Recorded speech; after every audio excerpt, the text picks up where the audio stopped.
Hey folks, me Mortimer here. This is probably going to be a yearly tradition, so might as well get 2023's one out of the way since I never did one. As you guys are hopefully aware, back in December of last year, I uploaded a two-part video, where I ranked every full route visual I did, in 2024.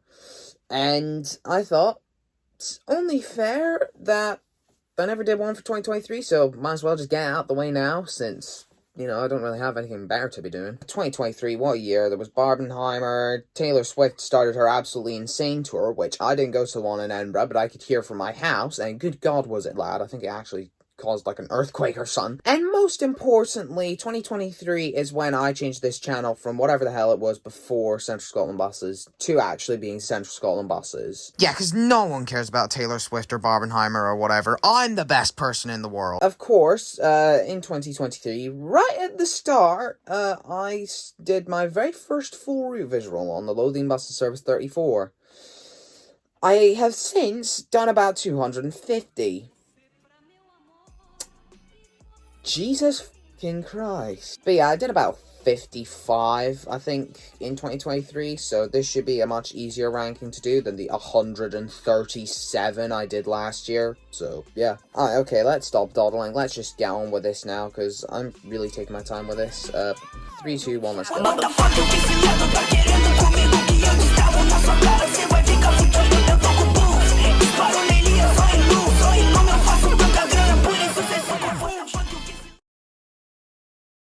So, I take it the rest of you guys also forgot about that one time that the 151 existed, right?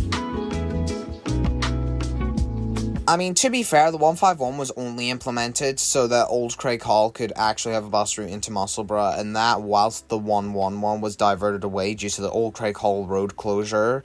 But even then, the 151 is just a weak route. Also, this is an extremely poorly filmed RV, since I guess I just had no clue how to properly mount my phone the entire time, so it meant that I was sort of holding it in place whilst it was already mounted in a mount, so hence why it's really shaky. There is also the sensor due to privacy concerns thing, which I added in the corner, which I didn't really need to add since the driver never specified that he wanted me to censor his face, but I did so regardless just because I thought it was nice since the mirror took up a lot of the video, but I think the wee orange square I had just sort of covered up even more of the FRV, so yeah. Oh yeah, and Blaze Clone also got engine recordings on my bus whilst I was doing the FRV, so you can just see in like the latter third of the video, you can just see me very clearly holding my phone up whilst trying to film the FRV. Yeah, I suppose it wasn't my first time randomly slipping into someone else's transport videos. And from an FRV where I very poorly mounted the camera to one where I wasn't even able to mount it at all, the AB1. Yeah, the fact that this route managed to last nearly 2 years is honestly mind-boggling to me. But yeah, I'm just gonna go out on a whim here and say that if you need 2 members of staff on board a supposedly autonomous bus route, then just run it as a normal bus route. Though, if I were at Stagecoach, I wouldn't have even ran the AB1 in the first place due to the fact that even during rush hour, where's the demand for a bus route from Ferry Toll Park and Ride to Edinburgh Park Station? So everyone wondered where teenagers come from? Because I have the answer. They crawl out of the seats on the 139 and they eat your brains. I am one of few to have ever escaped the 139. Do not go on the 139. It is a death trap. You will be mauled to death by teenagers. I get that this route only exists for when the Edinburgh Marathon or Half Marathon is on, so that passengers in Kensington Port Seaton can link onto 26, 124, or X4 in Preston Pans into Edinburgh. But at the same time, this bus route is just so mid. It's funny how on my day trip to Livingston, the only FRV I did was on the Lothian X12, which doesn't even go into West Lothian, let alone Livingston. Oh well, I still did like 3 RVs on the local routes in Livingston, so I guess that sort of works out well enough. It's probably a bit stupid of me to place the 97 above the X12 and 226 when it's a much less interesting route, but I don't care, I like the 97.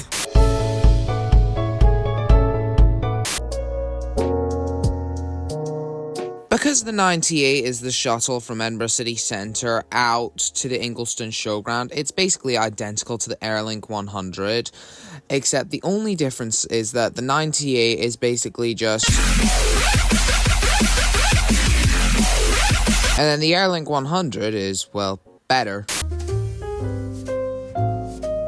I mean, the stretch from Bush into Edinburgh is nice because it's a very hilly countryside, but apart from that, it is literally just a clone of the 11 into Edinburgh City Centre, so yeah, no wonder it plays quite low.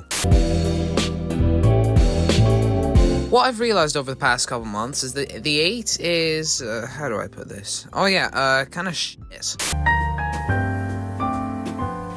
Keep forgetting that the 200 is now the 17. Like, I'll just be at, like, say, Grandin Square, and I'll see a 17 go past, and I'll just be like, oh yeah. So this is the very first video that Charlie ever contributed to CSB. Just sucks that there's an FRV on a route that I just really don't like. It's basically just a worse 11. And I feel the exact same way about the 24 as I do about the 7, although it's not a worse version of anything, I just don't really like it. I suppose it was cool trying out the Electroliner demo, but at the same time it's just another electric bus, though I suppose I could see Lothian maybe getting a couple. I've said this before, but I don't care if the 49 isn't designed to be an end-to-end route, the route map just looks funny. The one that started it all, and also the most popular FRV for CSB today, to be honest, I don't love the 34, like, it gets the job done for what it is, right, but I prefer the 35. I think I would feel a bit warmer towards the old 63 if it weren't for the fact that only every other journey ran or something a lot of the time. So this was an interesting FRV. I don't know why I chose to sit downstairs instead of upstairs, but I mean, the cool text I added, talking about cool stuff at each stop was pretty cool, instead of just what I used to do, which was just have bus connections, which, for a tour bus, I don't think most people are going to care about, ooh, can I swap onto the 2 to get to Stenhouse from here or whatever. Also, weird side tangent here, but I've always preferred McGill's Bright Bus tours over Lothian's Edinburgh bus tours. I know that might sound insane, considering I live in Edinburgh, and McGill's are infinitely worse than Lothian, but I've just always thought that the staff are nicer and that and whatever. Here's to hoping that when Bright Bus's tour buses become part of Big Bus, the staff will be just as friendly as they were with Bright Bus. Why on earth can't Stagecoach just decide on a good bus network? For the love of God, they don't need to completely overhaul the electric bus routes every August or whatever. I don't know why, but this time 2 years ago, I hated the 45, and it's only in the past year and a bit or so that I've come to the realization that, sure, whilst it's far from Lothian's strongest route, it is still pretty good. It gets the job done well enough.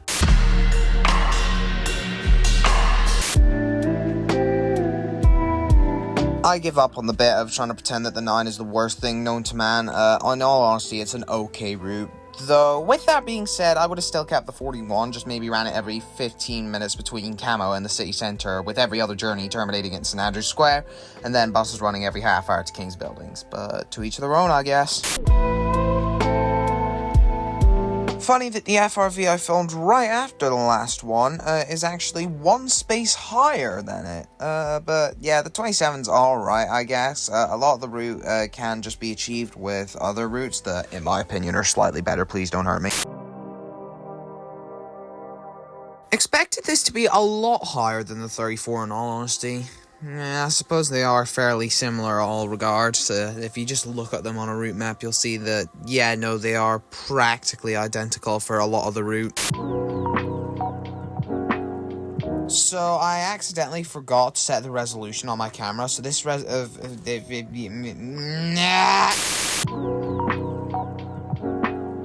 So I forgot to set the resolution of my camera when I was filming this, so it was for some reason filmed at 720p 60 frames a second instead of my normal 1080p 60 frames a second, which is a bit annoying, but I mean, 720p is not too bad. Either way, the X29 is a solid enough route, though one of my least favourite of Lothian Express buses, almost sheerly due to the timetable in all honesty, and how similar it is to the normal 29.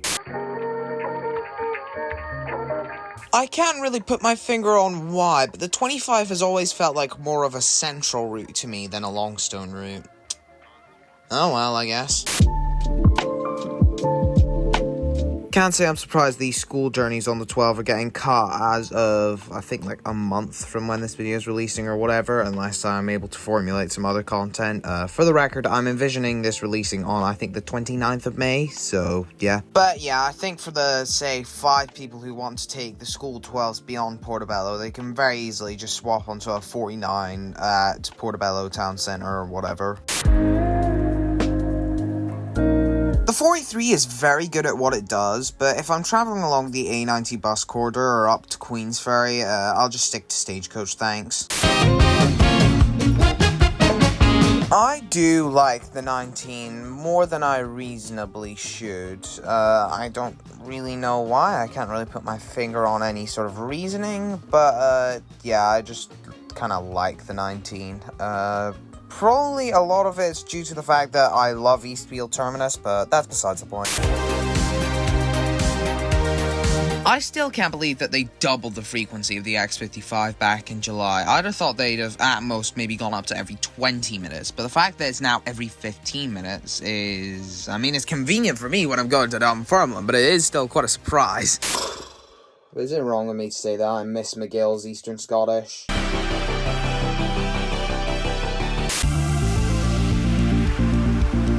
I mean, sure, I'm not going to deny that McGill's are not the greatest company out there. Like, I think they're doing a relatively good job in Eastern End for sure in that, and I think Explore Dundee is actually pretty good, all things considered.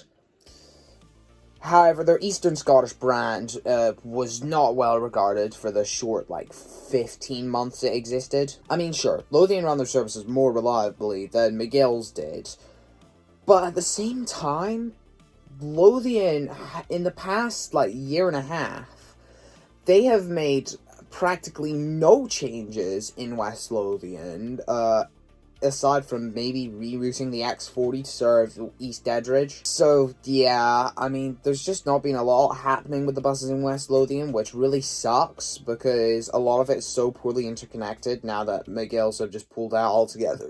Pardon me. I mean, now you can't get a direct bus from, say, Armadale to Livingston, or Faldhouse to Bathgate, or whatever. But yeah, I think if Lothian want to try sort of get back to the point that McGill's were at before they dropped out, I would say their best bet is to increase the X27 and X28 up to every 15 minutes combined, or every 30 minutes separately, Monday to Saturday, and run the X27 via its old route into Whitburn, meaning that then the 72 can get cut back to Livingston, with hopefully a frequency increase to accompany, meaning that then there's an increased service between Kirkliston and Livingston, and it's more likely to be a bit more reliable since, you know, it won't be 2 hours long. And it does mean that there is still a frequent service through the general sort of Knightsbridge area of Livingston and that. They could always increase the 73 up to every 30 minutes and run it to Armadale too, but that's kind of worms for another day.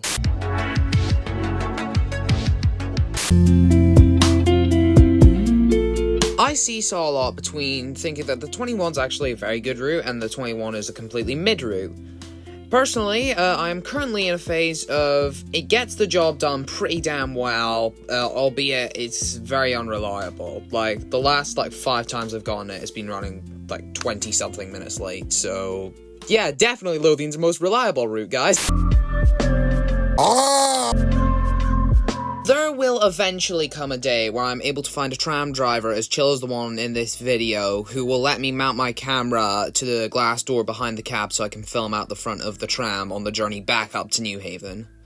Don't know when that day will come, but I've got my fingers crossed that it'll come someday, I guess. I remember remember when I first started doing route visuals and that, I remember the 33 wanting to be one of the first routes I ever did a full route visual on. It might have taken me about 7 months to finally get around to it, but I ended up doing it, guys, and I think I've done like 3 or 4 now or something. I don't know why I like the 11 more than the 7. Might be local bias, might be the fact that the 7 takes half an hour to get from the Royal Infirmary to Cameron Toll, might be that the 11 goes down Frogstone Bray, might be that the 11 starts at Western Harbour. Again, these are all very good reasons as to why to shit on the 7 and to embrace the 11 in all its glory. I have warmed up on the 46 quite a lot since it was introduced back in May of 2023. Wouldn't say as much as the 9, but I've gone from absolutely loathing it to thinking that it's actually a fairly solid route. However, in the case of the 46, I've gone from thinking it is a fairly okay-ish route to thinking it is honestly a very solid route. At first, I wasn't too fond of the 46 introduction, since it meant that there'd be a reduced service through Stony Bank on all days of the week, with it going from every 10 minutes Monday to Friday and every 12 minutes Saturday and Sunday to every 15 minutes Monday through Saturday and every 30 minutes on Sundays, thanks to the 46 not going as far as Musselburgh on Sundays. Also meant that what I considered to be the more interesting leg of the 49 was just being cut off entirely, meaning that the 49, as I showed earlier in the video, looks hysterical. But now I have sort of come around to it, and I think, yeah, no, I think the way they've introduced the 46 and entered the workday with the 48 is pretty well done. Since in my completely objective opinion, Lothian City route shouldn't be nearly 2 hours in length, and also Stony Bank probably doesn't need a bus service every 10 minutes.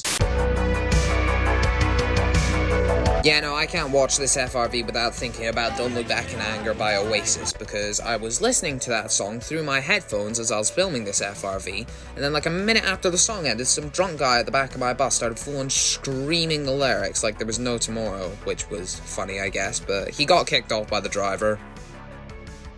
And so... Yeah, no, this is only as high up as it is because of the novelty of taking a bus through a bus wash. Here's to hoping that it's running this year for Lothian's Doors Open Day, though since it's most likely in Central, then, you know, I don't see it not happening.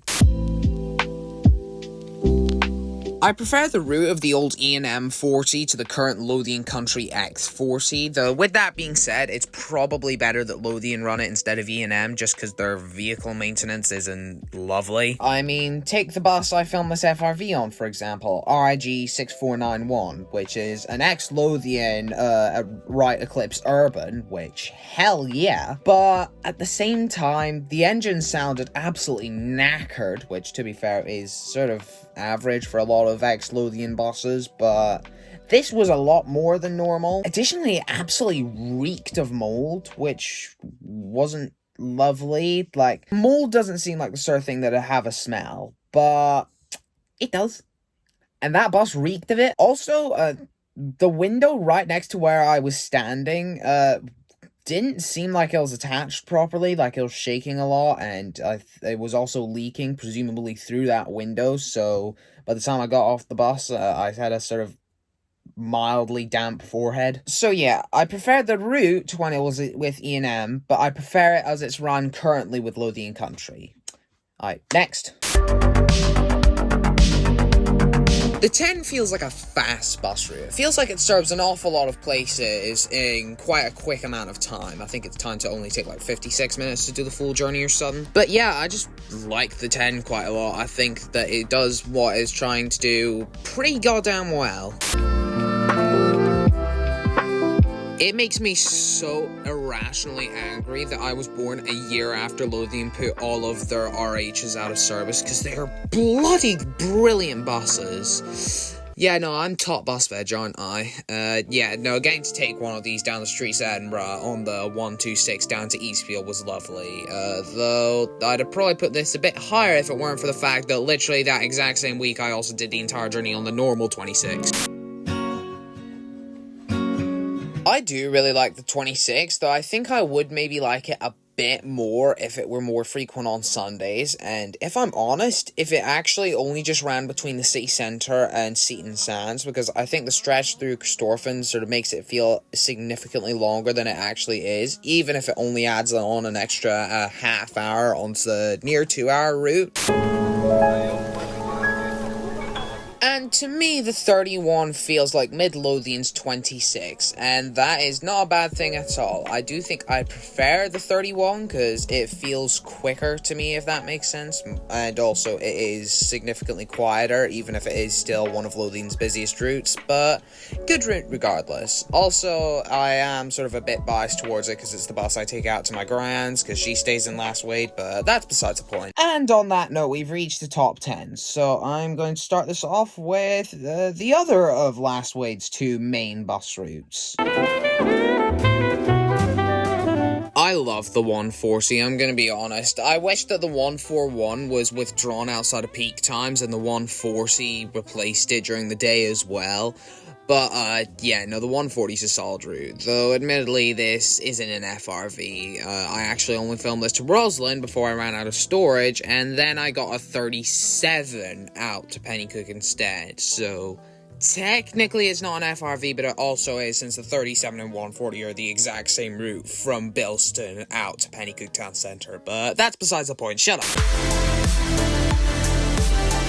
I mention this nearly all the time, but I do definitely prefer the current 12 over the old route it did out to Seafield, and also the old 42, which went from Craigleith to Portobello. But yeah, the current 12 in its current state in that, I think is pretty good, though if I had to complain, I would say that I don't love how little time it gets terminating on either end. If they could just throw one bus onto the rota and just slightly adjust the timetable to accommodate, I think that'd be great.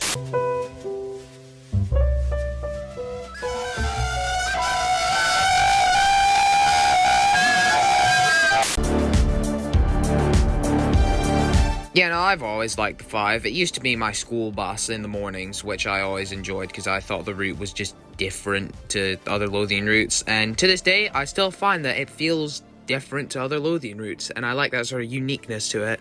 I mean, for a start, it's the only bus to serve both Newington and Morningside, which feels surprising since they're both pretty big hubs just for stuff. They're very busy parts of Edinburgh. But overall, I would say it's a good route. Passengers tend to be quite friendly on it. Drivers are normally quite chatty with me, which I enjoy. So, yeah, I would say good route, good vibe.